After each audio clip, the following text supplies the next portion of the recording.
प्रधानमंत्री मालूम है कि नहीं? वर्तमान में देश के प्रधानमंत्री का चार्ज किसके पास है? देश को मालूम ही नहीं है। ये ऐसे ही चल रहा है देश। अरे किसके पास में चार्ज है वो भी मालूम नहीं। आपकी जानकारी के लिए ऑल इन वन अभी चल रहा है दिल्ली में। Foreign minister Pranab Mukherjee, finance minister Pranab Mukherjee, प्रधानमंत्री इंचार्ज प्रणब मुखर्जी, सारे चार्ज प्रणब मुखर्जी, खुद डिस्चार्ज। बैटरी गुल है साहब, बैटरी गुल है। और उन्होंने एक दिन बयान दिया, उन्होंने कहा कि मंदी इतनी बड़ी तेज है कि 5 लाख नौजवान बेरोजगार हो गए और भी ज्यादा होने की संभावना है। अब बताइए, आप देश के प्रधानमंत्री का पद जिसके पास है उससे ये खबर सुनने के लिए उनको सुनते हैं क्या? क्या ये निराशा का स्वर सुनना है क्या? ये कैसे देश चला रहे मित्रों? देश को जानकारी दे रहे हैं 5 लाख लोग गए और भी जाएंगे।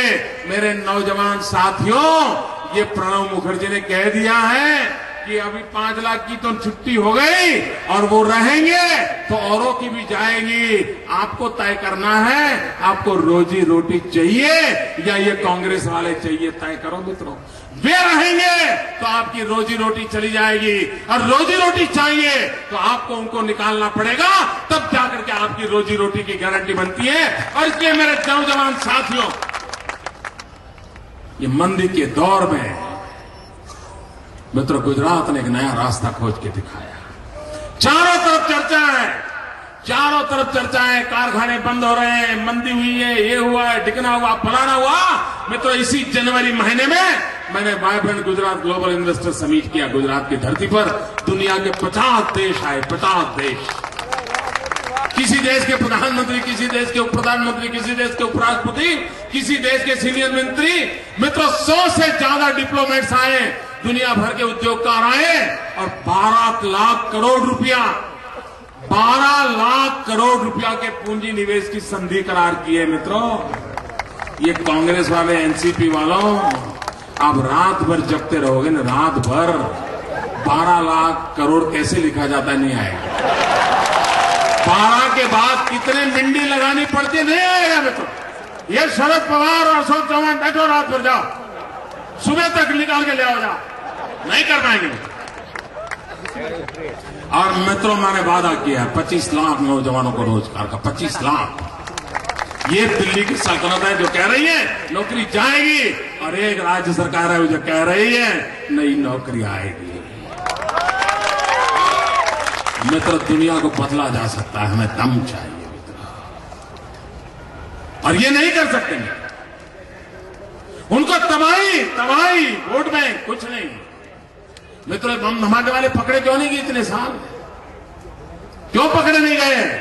सिर्फ वोट बैंक की राजनीति। वरना गुजरात में धमाका हो और ये आतंकवादियों भी क्या सूझी साहब। उनको लगा मुंबई में कर सकते हैं तो गुजरात में भी कर लेंगे। उनको लगा मोदी को देख लेंगे, लो देख लो। 21 दिन में सबको पकड़ करके ठीक कर दिया। मैं तो चमड़ी उधेड़ के रख दी।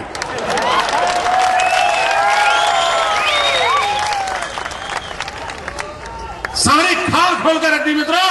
और जब गुजरात में एक के बाद एक बम धमाके, ये सारे केरल से लेकर के कश्मीर तक 8-9 राज्यों में से एक एक को चुन चुन करके पकड़ के ले आया मैं मित्रों। अब तब जाकर के देश की और सरकारों को लगा यार मोदी पकड़ सकता है तो हमको भी पकड़ना पड़ेगा, और इसलिए बात सब चल पड़े। उसके बाद निकले मित्रों। वे नहीं पकड़ते थे, इसका कारण ये नहीं था कि वो पकड़े नहीं जा सकते। वो नहीं पकड़ते थे, उसका कारण ये था कि कहीं पकड़ेंगे तो उनकी वोट बैंक की राजनीति को तकलीफ हो जाएगी, और इसलिए लोग मरे तो मरे, वोट बैंक की राजनीति को कोई नुकसान नहीं होना चाहिए, और इसलिए कारनामे करते थे। भाइयों बहनों, कोई देश ऐसे नहीं चल सकता है। मित्रों मैं आपसे पूछना चाहता हूं, मैं विकास की बात करता हूं लेकिन साथ साथ मैं सुरक्षा की भी बात करना चाहता हूं। मित्रों विकास मुझे मंजूर है, विकास के बिना चल नहीं सकता, लेकिन मैं आपसे पूछना चाहता हूं आपके पास घर हो, बंगला हो, गाड़ी हो, धन दौलत हो, सुख वैभव हो, दुख का नामो निशान हो, सब कुछ हो मित्र, सब कुछ हो आपके पास।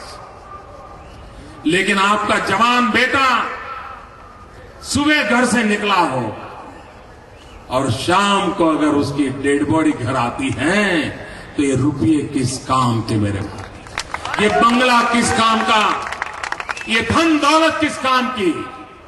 विकास चाहिए, सुरक्षा की गारंटी भी होनी चाहिए मित्रों, तभी तो ये धन दौलत का उपयोग। ये दिल्ली न विकास दे सकती है न सुरक्षा दे सकती है मित्रों। दिल्ली के प्रधानमंत्री, मित्रों आप किसी भी कांग्रेस के नेता को पूछिए, किसी भी कांग्रेस के नेता को, उनको इतना पूछिए कि भाई देश का नेता कौन, इतना पूछिए। छोटा सवाल है, पत्रकार मित्र भी मेरी मदद ले सकते हैं। कांग्रेस के मित्रों को पूछो, मैं दावे से कहता हूं मित्रों, एक भी कांग्रेसी प्रधानमंत्री का नाम नहीं बोलेगा। क्या ऐसा कोई देश होता है? सरकार कांग्रेस की, प्रधानमंत्री कांग्रेस का, लेकिन कांग्रेस का एक भी नेता प्रधानमंत्री को देश का नेता मानने को तैयार नहीं है, तो प्रधानमंत्री देश कैसे चलाएगा मित्रों? ये प्रॉक्सी पीएमसी कब तक चलेगी मित्रों? ये जो संवैधानिक व्यवस्थाओं पर जो खिलवाड़ हुआ है, ये कभी देश का भला नहीं कर सकते हैं। और इसलिए मेरे भाइयों बहनों, कांग्रेस एक ऐसी पार्टी है जिसके पास न नेता है,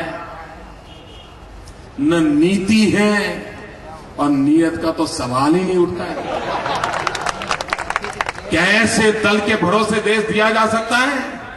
देश को मित्रों अनुभवी नेता की जरूरत है, देश के चप्पे चप्पे को जानने वाले नेता की जरूरत है, देश के भाग्य को बदलने के लिए जी जान से जुटने वाले कार्यकर्ताओं की सेना की जरूरत है। भारतीय जनता पार्टी ने विकास का जो मॉडल रखा है, उस मॉडल वाली सरकार